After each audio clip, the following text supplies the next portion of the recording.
آج کے وقت میں نے دیکھا ہے کہ اگر کوئی مسجد خالی ہوتی ہے وہاں بہت سے امام پہنچتے ہیں امامت کی نیت سے، پھر لوگ ان میں آپس میں تکرار کراتے ہیں کہ تم تقریریں کرو، نعتیں پڑھو، تم میں سے کس کی آواز اچھی ہے، کون اچھی تقریر کر رہا ہے، اور پھر ان کا اماموں کا انٹرویو لیا جاتا ہے۔ تو اماموں کا انٹرویو لینا کیسا ہے اور انٹرویو کون لے سکتا ہے؟ السلام علیکم ورحمۃ اللہ وبرکاتہ۔ وعلیکم السلام۔ انٹرویو وہ انسان لے سکتا ہے جو قرآن صحیح معنی میں پڑھنے جانتا ہو اور حدیث وغیرہ جانتا ہو،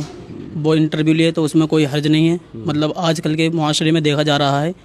کہ جاہل لوگ انٹرویو لے رہے ہیں اماموں کا، یہ بالکل سراسر غلط ہے۔ یہ چاہیے کہ عوام کو کہ کوئی عالم ہو اس کے محلے میں تو وہ انٹرویو لے تو بہتر ہے۔ دیکھیے اب انٹرویو کا معاملہ کیا ہے، اگر کوئی بندہ امامت کی نیت سے پہنچا ہے، امامت کرنے پہنچا ہے، تو ظاہر سی بات ہے کچھ علم ہوگا اس کے پاس میں، اس لیے امامت کرنے پہنچا ہوگا۔ لیکن اگر پھر بھی عوام یہ چاہتی کہ یار ہم دیکھنا چاہتے ہیں کہ جس کو امام رکھنا چاہتے ہیں وہ قرآن اچھا پڑھتا ہے یا نہیں پڑھتا ہے، تو سب سے بہتر طریقہ یہ آپ کے محلے میں کوئی عالم دین ہے، کوئی بستی میں عالم دین ہے، اس سے آپ ان دونوں کی بات کرائیں کہ عالم صاحب ہیں، آپ ان سے بات کر لیں۔ عالم صاحب خود ان سے معلوم کریں آپ کی پڑھائی کیا کیا ہے، آپ کی تعلیم کیا ہے، کہاں سے آپ کی فراغت ہے۔ تو جب بندہ بتائے گا صاحب فلاں جگہ سے میری تعلیم ہے، میں حافظ ہوں یا مولوی ہوں، ٹھیک ہے، تو اب جو شرائط امامت ہیں تو وہ اس کے اندر اگر پائے جا رہے ہیں باشرع ہے، ٹھیک ہے، اب وہ سب عاقل و بالغ ہے، تو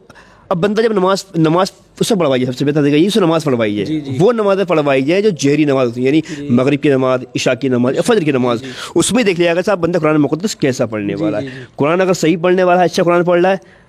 تب تو بہتر ابھی نماز کا معاملہ قرآن سے ہی نماز ہو جائے گی۔ لیکن اب آپ عوام دیکھتی ہے صرف آواز، جس نے تقریر اچھی کر دی تو کہتے ہیں یہی بہت بڑا قابل ہے اور صاحب یہی امامت کرے گا، جس کی آواز اچھی ہے یہ بہت بڑا قابل ہے، یہ امامت کرے گا۔ تو آج کے وقت میں جو اماموں کو 95% رکھا جو جاتا ہے ان جگہوں پر، تو صرف آواز کی بیس پر رکھا جاتا ہے۔ بڑے بڑے قابل الحمدللہ ہمارے عالم دین ہیں جو بیچارے پریشان ہیں، امامتیں نہیں مل رہی ہیں، بس کیا ہے ان کے پاس آواز نہیں ہے، ان کے پاس گلا نہیں ہے۔ اور ابھی شرائط مطلب امامت کی شرائط میں آواز کہاں سے آ گئی، یہ گلا کہاں سے آ گیا؟ بھائی شریعت یہ بولتی ہے کہ صاحب صوم و صلات کا پابند بندہ ہونا چاہیے، شریعت کا جاننے والا ہونا چاہیے، اپنی ضرورت کے مسائل کتابوں سے حل کرنے والا ہونا چاہیے، قرآن مقدس اچھی طریقے سے پڑھنے والا ہونا چاہیے۔ تو بہت سی ایسی باتیں ہیں جو انسان کے اندر پائی جائیں تب بندہ امامت کے لائق ہوتا ہے۔ لیکن عوام نے کیا کیا صاحب، جس کا آواز اچھا دیکھا، جس کا گلا اچھا دیکھا، جو چیخ چیخ کے بول رہا ہے اس کو امام رکھ لیتے ہیں، پھر چاہے اس کو نماز پڑھانی آتی ہو یا نہ آتی ہو، قرآن میں چاہے کیسا ہی پڑھے، قرآن چاہے کیسا ہی پڑھے، انہیں مطلب ہی نہیں ہے، انہیں مطلب ہے صرف آواز سے یا اس کے گلے سے یا اس کے جچاؤ سے۔ تو بھائی یہ جو خرافات آپ لوگ کرتے ہو نا، ایک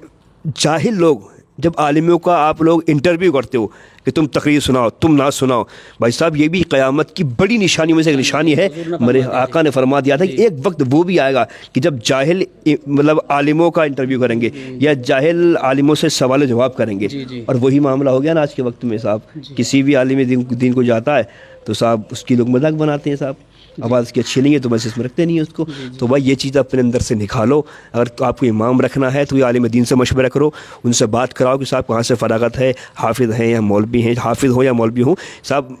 امامت کے لیے صرف حافظ ہونا شرط نہیں ہے اور صرف مطلب مولوی ہونا ہی شرط نہیں ہے، بس بندہ شریعت کا پابند ہونا چاہیے، عقیدہ اس کا درست ہونا چاہیے، ہے نا، اور مسائل کا بھی جاننے والا ہونا چاہیے، قرآن مقدس اچھا پڑھنے والا ہونا چاہیے، کیونکہ قرآن اگر غلط پڑھتا ہے تو پھر نماز ہی نہیں ہوگی۔ تو دوستو یہ سب چیزیں اپنی دماغ سے نکالو جو آج کے وقت میں ماحول چل رہا ہے صاحب، عالموں کا انٹرویو کرنا، عالموں کا امتحان لینا جاہلوں میں، یہ قیامت کی ایک بہت بڑی نشانی ہے جی۔ ٹھیک ہے بھائی۔